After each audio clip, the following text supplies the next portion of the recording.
de segundo ano, bem-vindos, estamos aqui na nossa relação de estudos virtuais, né? Essas videoaulas. Vamos falar hoje, dando sequência aí ao tema realismo-naturalismo, em que na última oportunidade eu abordei a questão principal das características gerais, a diferença entre realismo e naturalismo, o contexto histórico, a influência das teorias e conhecimentos aplicados, né? Mas agora nós vamos falar especificamente das principais obras de Machado de Assis enquanto autor realista e de outros nomes que nós falaremos enquanto autores naturalistas. São obras muito famosas, muito conhecidas, que são cobradas a contento em exames vestibulares, no Enem, concursos públicos e outras formas de cobrança desse conteúdo. Para início de conversa aqui, as obras do realismo-naturalismo, destaca-se, por exemplo, Dom Casmurro de Machado de Assis. Dom Casmurro foi o concurso, o maior dentre os maiores nomes da nossa literatura em relação à prosa. Como ele, nunca houve outro alguém, tá? Então é bom destacar que as obras clássicas mais prestigiadas do Brasil, no formato de prosa, na nossa literatura, são as obras de Machado de Assis. E a partir de nosso país, essas obras ganharam o mundo, em termos de qualidade, notoriedade e prestígio. Tá certo? Então, vamos falar um pouquinho sobre essas obras? Dom Casmurro, de Machado de Assis. Realismo. A história toda se passa no Rio de Janeiro, no Segundo Império, e conta a história de Bento e Capitolina, Bentinho e Capitu, né? Esta sendo descrita por José Dias, agregado da mãe de Bento, como tendo olhos de cigana, a infância onde surgiu a paixão com Capitu. Primeiro estranha e depois mais bem definida. A juventude de Bento no seminário, ao lado de Escobar, seu melhor amigo até a morte, deste por afogamento. O casamento de Bentinho e Capitu, após a mãe deste cumprir a promessa de enviar um rapaz ao serviço da igreja, mandando um enjeitadinho ao seminário no lugar de Bento, e a separação devido ao ciúme de Bentinho por Capitu com Escobar, mesmo depois deste morrer. Então a trama toda começa nesse sentido aí. O resumo aqui capta bem essas relações, esses detalhes, e nos mostra aqui com bastante clareza o que se deu no início da obra. Mas na sequência aí, ele manda então a esposa e seu filho para a Europa por causa do ciúme, quase matando-os antes envenenados.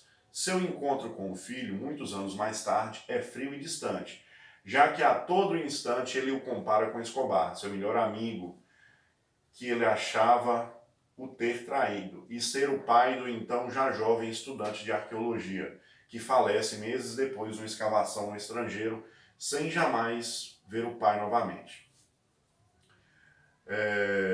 Então aqui, um romance psicológico sob o ponto de vista de Bentinho. Nunca se tem certeza de que Capitolina, ou Capitu, traiu ou não.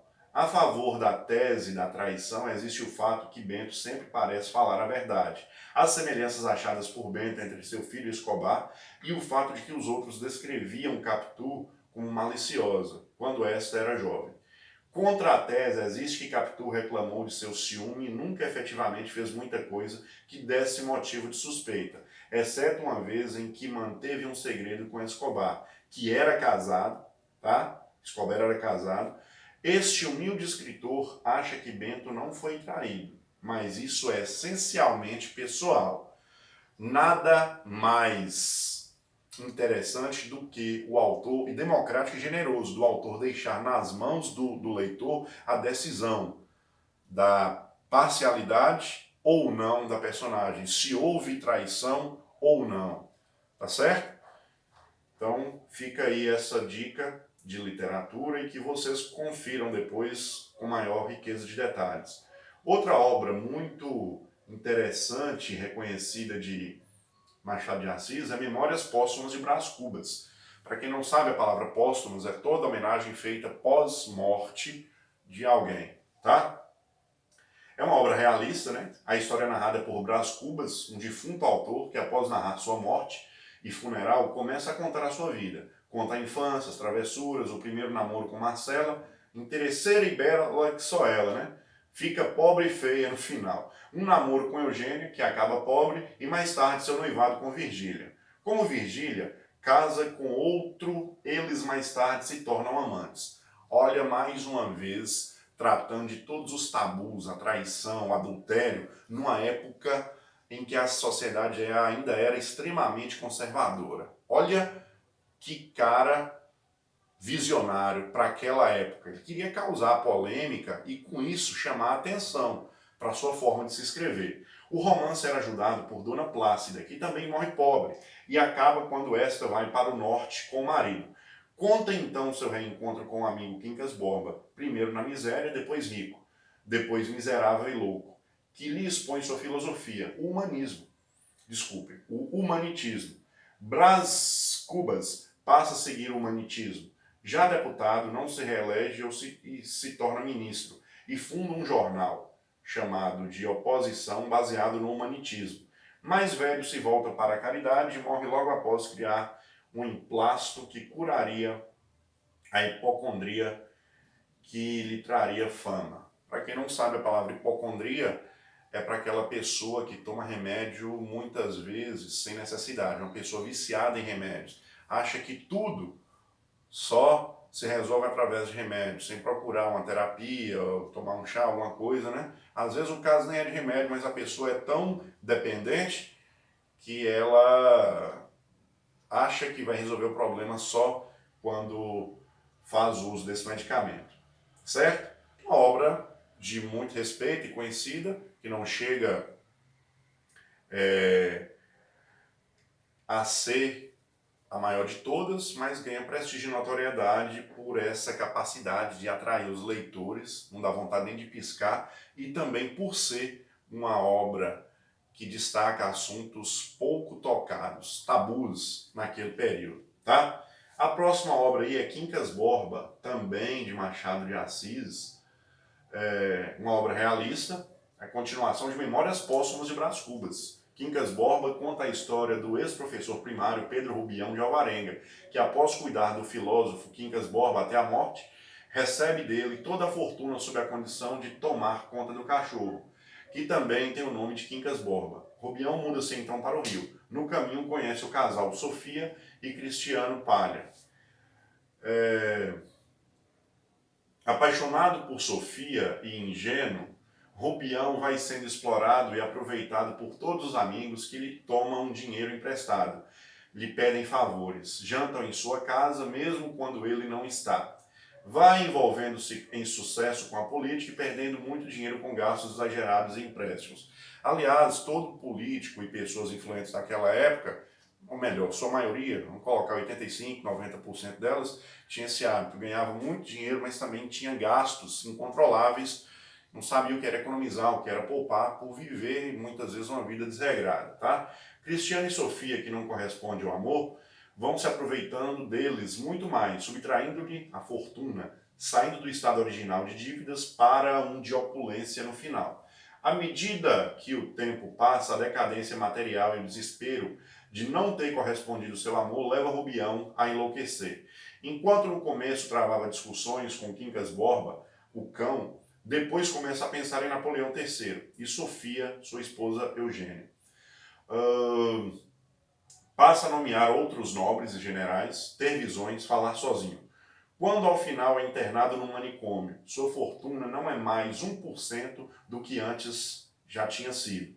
Ele foge do manicômio e volta para Barbacena, de onde saíra após enriquecer, levando apenas Quinca Borba consigo.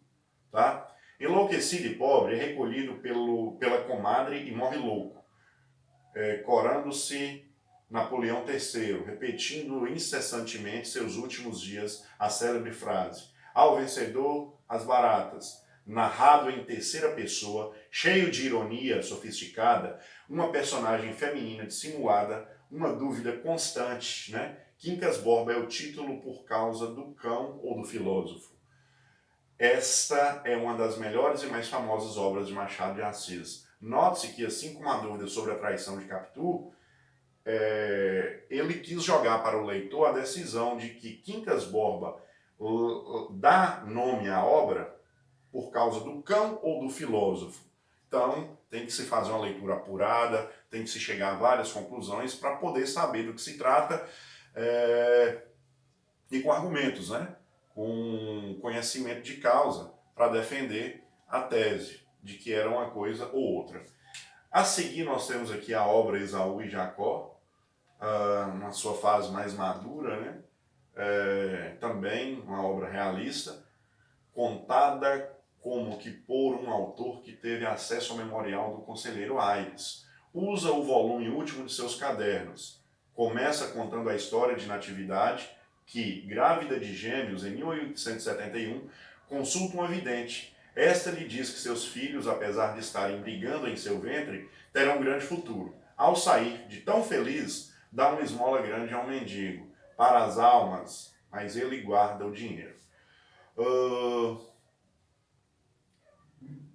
Desde quando nascem os jovens Pedro e Paulo, tornam-se contrários. As disputas uterinas tornam-se políticas, já que Paulo é republicano e Pedro é monarquista.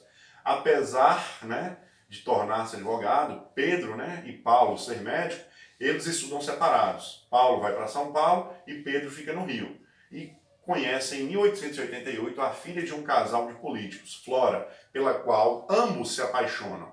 Olha o problema principal aí se mostrando para os leitores. O desfecho, né, mais interessante.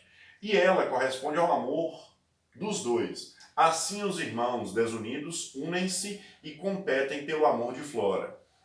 Olha que interessante. O conselheiro Aires, amigo das famílias, trabalha junto com os pais dela para que ela escolha um ou nenhum, mas escolha. Assim transcorre o tempo com os irmãos, discutindo a política desde a abolição, passando pela proclamação da República e a queda de Deodoro. Os pais de Pedro e Paulo e os de Flora são políticos e nunca parecem saber quem estará no poder. A distância, por vezes, separa o trio, mas eles permanecem desunidos. Flora é cortejada por outras, incluindo Nóbrega, um mendigo de 1871, enriquecido mais tarde, mas ela rejeita a todos. Quando em 1892, durante o estado de sítio declarado por Floriano Peixoto, Flora morre. Os irmãos se unem na dor e reconciliam-se. Um mês depois renasce a inimizade. Mais um ano e tornam-se deputados em partidos opostos, logicamente, cada um defendendo bandeiras extremas e seus interesses próprios. Quando a mãe morre, pede que ambos tornem-se amigos, e eles juram que o farão. No ano seguinte, são vistos sempre juntos na Câmara. Mas seguinte àquele, desentendem-se novamente. Uma maravilhosa mostra da capacidade de Machado de Assis. Esta obra foge do maquineísmo, do esquema gêmeo bom, gêmeo mal, mantendo-se sempre o ponto de vista que, apesar das divergências, ou por causa delas, Pedro e Paulo são dois lados da mesma moeda. É eficiente também em mostrar os anos de transição do Império para a República. Uma obra, dentre outras coisas, que relata um período muito importante de nossa história, que é o final da abolição da escravatura, a proclamação da República, né? E todas as evoluções que com o tempo foram acontecendo. Então é um documento histórico, antes de mais nada, essa obra que fez de Machado de Assis ainda maior do que já era, se é que é possível falar a respeito disso, né? Ele se agigantou brilhantemente por conta de obras desse calibre, desse potencial, tá? A gente tem aqui uma outra obra deles, Memorial de Aires, né? Obra realista também, escrito sob a forma de diário do aposentado conselheiro Aires, diplomata aposentado que deixou a mulher morta em Bruxelas, capital da Bélgica. Tudo se passa de 9 de janeiro de 1888, o aniversário da volta do diplomata de Bruxelas ao Brasil, até o fim de agosto do ano seguinte. Apesar de ter sido escrita por Aires e serem suas impressões que lemos, ele declara que queimará o diário quando acabar, se não morrer antes. A história é sobre Fidélia e Tristão. Fidélia é uma viúva moça que ainda dedica ao marido, mesmo que só ao seu túmulo. É uma dedicação. Aires aposta com Rita, sua irmã, que ela recasará um dia. Talvez até com ele mesmo. Rita é filha de empréstimo. do casal Aguiar e ainda muito triste pelo falecimento do marido e a situação familiar geral. É que o casamento foi como um Romeu e Julieta, que não uniu as famílias, mas as desuniu. Tristão é afilhado de Aguiares e um tanto volúvel. Indo a Lisboa para se tornar advogado, torna-se médico e político. Volta então ao Brasil para visitar seus padrinhos e mais um empréstimo. Enquanto Aires vai narrando o cotidiano daquela situação, como que fora dela, como estava Brás Cubas em suas memórias póstumas. Morre o pai de Rita e ela finalmente se reconcilia com seu passado. Ela vai à fazenda paterna fazer os arranjos e volta mais tarde. À medida que o tempo passa, Tristão e Rita vão se aproximando até que ela se apaixona, até que ele se apaixona por ela, melhor dizendo, fato que confessa a Aires que também a admirava, mesmo que nunca a dissesse e não fosse de modo apaixonado, como que apenas pela estética de o fazer.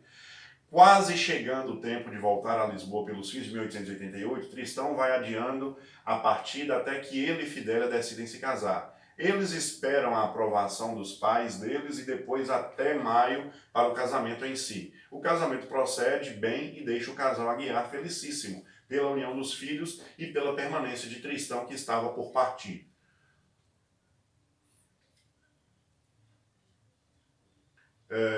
Alguns meses depois do casamento, Fidélia e Tristão decidem viajar à Europa e tentam convencer o casal Aguiar a ir também, mas eles se negam. Eles recomendam ao conselheiro que cuide do casal e ao chegar a Lisboa, Tristão encontra-se eleito deputado. Ele tinha se naturalizado português. Por essa ocasião, ele se elegeu deputado daquele país. E eles ficam, como era seu plano original. Por isso, aliás, tentaram convencer o velho casal a acompanhá-los. O livro acaba com uma anotação sem data, após 30 de 8 de 1889, com o casal Aguiar desolado pela partida dos filhos. Contado sob a forma de um diário, com anotações, com datas ao invés de capítulos, este livro foi o último escrito por Machado de Assis. E o foi para compensar a perda da esposa em fortes tons autobiográficos. Entre os fatos importantes estão o fato de que Aires está se retirando de cena, assim como um autor que faleceu um ano após a publicação desse livro. Encontra-se saudoso, né? É irônico, tem influência inglesa, perdeu a esposa, etc. Remete também ao primeiro romance maduro do autor, Memórias Póstumas de Brás Cubas, já que Aires encontra-se fora de cena, mas não tanto quanto Cubas, e livre para falar sem estar preso a convenções. Então, gente, o resumo dessas 5 principais obras de Machado de Assis, contadas tão a miúde, de maneira tão especial, é que mostra o potencial de sua literatura. O porquê tantos trunfos usados em favor do realismo, naturalismo, projetou não só o autor, nem a estética, mas também o autor mundialmente. E quem já via o Brasil como um celeiro de criadores, né, de autores, a partir de Machado de Assis, então, passou a dar mais prestígio, mais destaque ainda ao que já era de extrema qualidade. Bem, terceiro ano, segundo ano, né, melhor dizendo, são tantas turmas que a gente acaba se equivocando, obrigado pela atenção. Em outra ocasião a gente vai falar sobre as obras do naturalismo, para o vídeo não ficar ainda maior do que já ficou, tá bom? Obrigado pela atenção, bons estudos, até mais.